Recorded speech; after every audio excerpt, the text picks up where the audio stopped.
Ms. Erickson, small businesses pay considerable sums of money to accept payment cards. Reasons given for these fees have often included the cost of fraud. If EMV successfully reduces fraud, will Visa commit to reducing swipe fees on its cards commensurate with that fraud reduction? Well, our interchange rates that we have set are consistent across the industry in terms of incentivizing participation for issuers to issue cards as well as merchants to accept payments. But isn't one of the arguments has been the cost of fraud? Fraud is one component of it, including the credit risk of lending that So credit to the how would you cardholders. factor in, if we see that there is a reduction on fraud, how will that? Yes.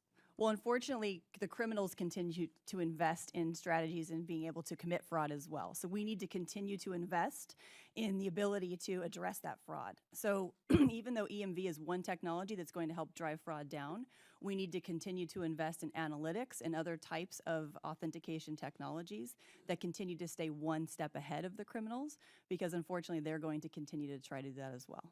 I just can't help myself but laugh. There is also typically 2 tiers of interchange fees for in-store and online transactions. So if we see a reduction in fraud on those. Sorry, what's your question? There is also typically 2 tiers of interchange fees for in-store and online transactions. Excuse me, Carl. We're not sure what the question is.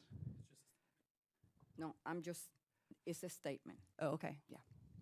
So will there be the day when we see a reduction, and you're going to provide for Mr. Chavez to be able to identify in terms of Europe if the percentage of fraud has gone down after Right. The only statement that I have is the interchange fees that we have are very competitive, and they incentivize participation from both issuers and merchants to participate in accepting electronic payments. And we continue to invest in security and technologies to make that convenient, as well as to continue to provide consumers confidence in using electronic payments.